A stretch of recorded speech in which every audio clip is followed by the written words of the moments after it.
Assalamualaikum warahmatullahi wabarakatuh. Salam sejahtera untuk kita semua. Yang terhormat, Ibu Melawati MPD selaku tutor mata kuliah materi dan pembelajaran IPA SD serta teman-teman yang berbahagia.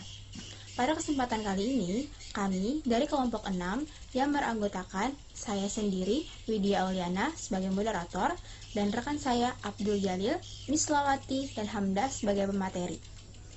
Kami akan mempresentasikan Modul 6 dengan judul Sains dan Teknologi.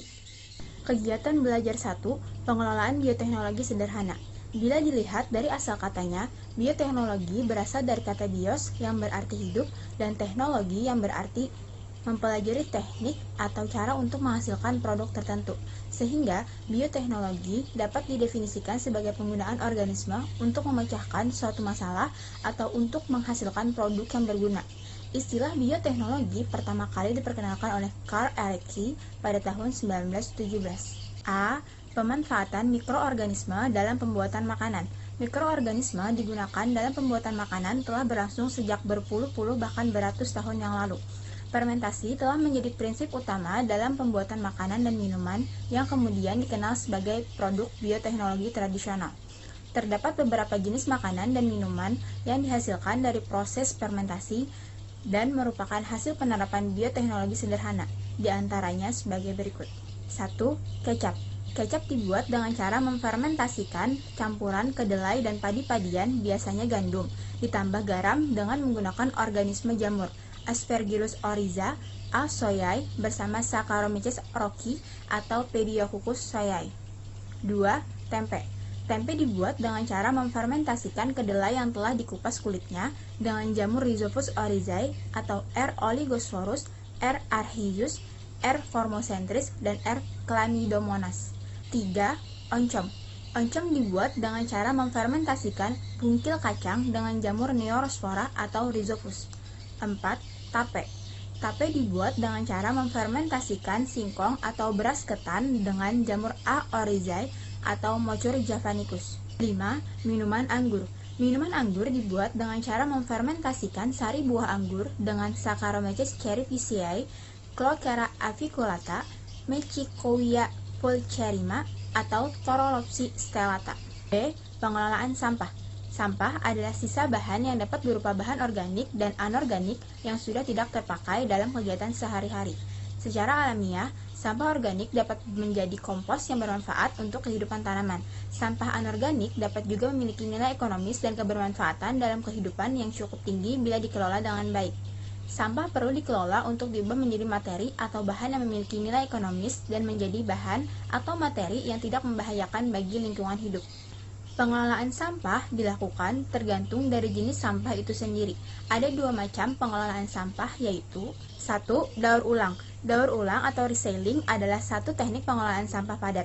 Adapun kegiatannya meliputi pemilahan, pengumpulan, pemrosesan, pembuatan produk baru, bekas pakai, dan pendistribusian. 2. Pengomposan.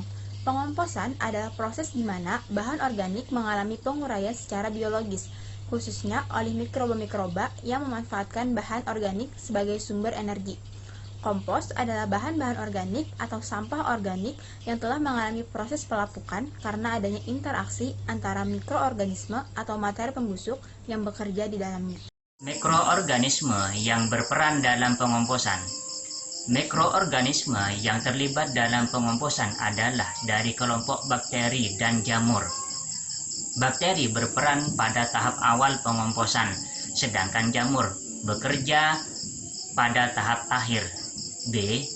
Proses pengomposan.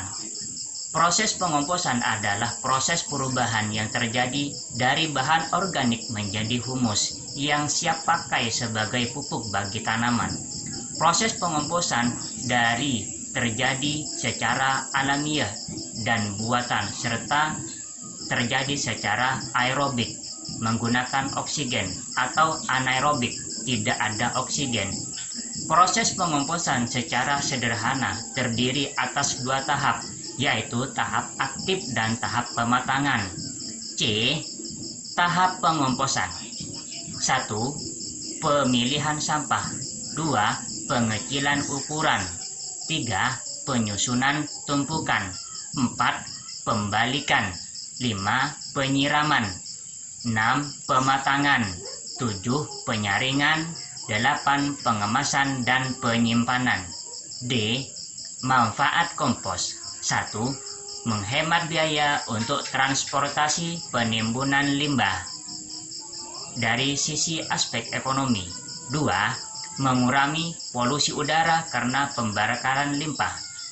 3. Meningkatkan kesuburan tanah dan menyediakan hormon dan vitamin B bagi tanaman. E. Manfaat sampah. 1. Penghematan sumber daya alam. 2. Penghematan energi. 3. Penghematan lahan tempat pembuangan sampah, yaitu TPS. 4. Lingkungan asri, bersih, sehat, dan nyaman. D. Bencana yang ditimbulkan oleh sampah. 1. Longsor tumpukan sampah. 2. Menjadi sumber penyakit. 3. Menjadi pencemaran lingkungan. 4. Bencana banjir. Belajar 2. Cara memanfaatkan energi dari alam. A. Pembangkitan tenaga dari energi angin. 1. Karakteristik energi angin. Energi matahari yang memasuki atmosfer bumi secara terpisah kembali menjadi energi kinetik udara, yaitu gerakan udara. Gerakan udara itulah yang kita sebut dengan angin. Output maksimum yang dapat dihasilkan oleh angin biasanya tidak melebihi 150 sampai 200 watt. 2. Bentuk-bentuk kincir angin. Ada 2 macam bentuk kincir angin, yaitu kincir angin dengan sumbu horizontal dan sumbu vertikal. Tipe sumbu horizontal dilengkapi dengan pengontrol azimut, diantaranya dengan tipe 1. Tipe sayap banyak. Biasanya itu digunakan di ladang-ladang pada masa lalu. 2. Tipe Belanda. Di negeri Belanda dimanfaatkan oleh para petani untuk mengairi sawah. 3. Tipe baling-baling. Tipe sumbu vertikal tidak dipengaruhi oleh arah angin dan tidak memerlukan pengontrol azimut.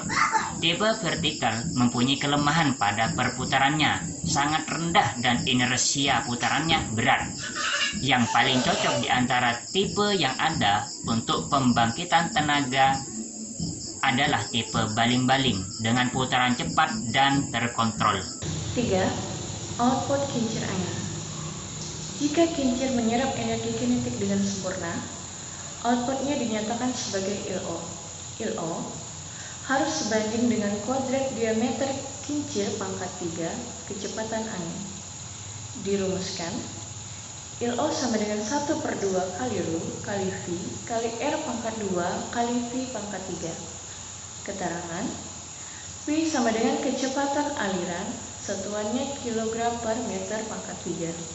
R, radius kincir, satuannya M. V, kecepatan angin, satuannya M per detik.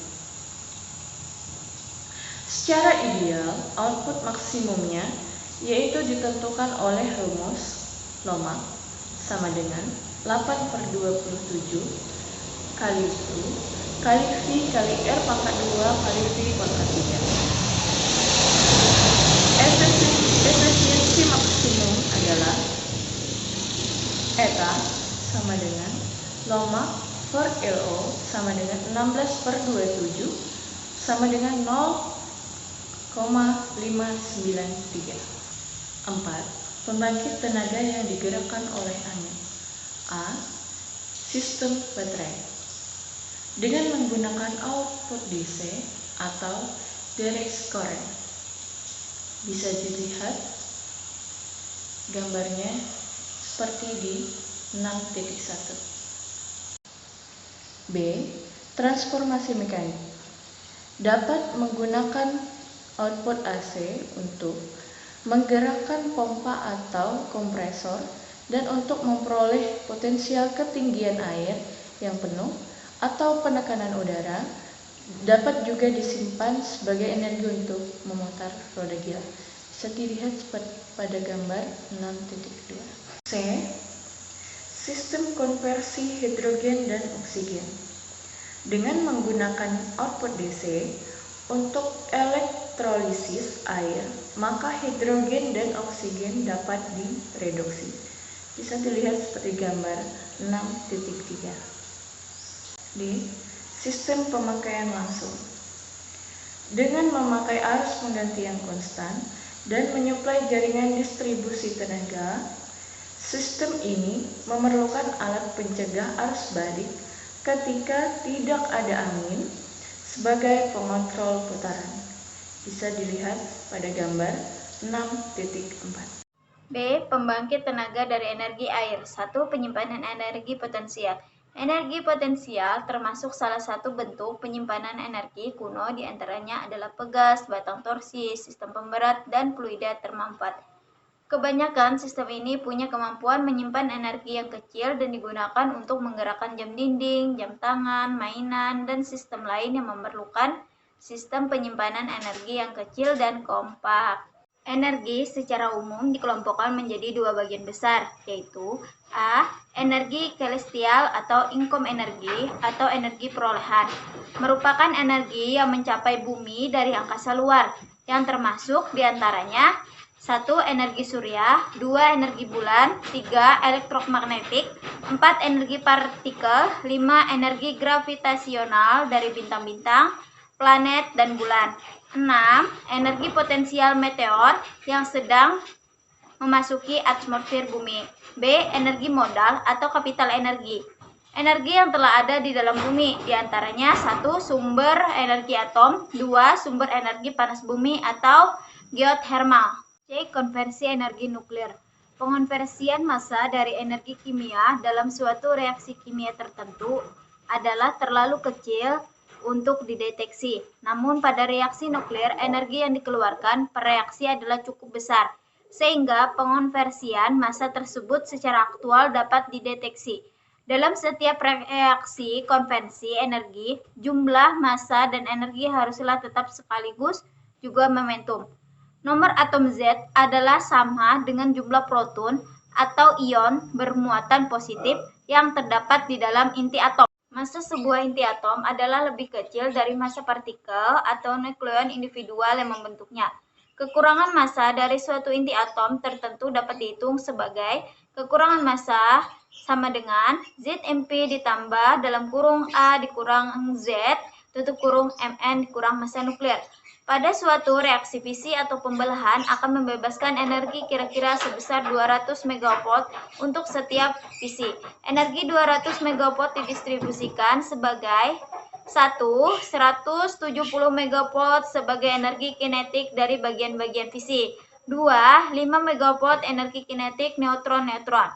3. 15 MW energi betamin dan sinar gamma. 4. 10 MW energi neutrino yang dilepaskan dalam peluruhan betamin dari unsur-unsur fisi. Beberapa bentuk hasil energi yang dapat menimbulkan pengaruh dan dampak lingkungan yaitu A. Emisi partikel dari instalasi pembangkit tenaga berbahan bakar fosil. B. Polusi termal dari pencemaran lain yang diakibatkan dari pembangkitan tenaga listrik ialah air. Pencemaran bisa berbentuk padat dan kimiawi dari penambangan dan lain-lain. C. Polusi sampah padat dalam bentuk abu yang disebabkan oleh pembakaran batu bara.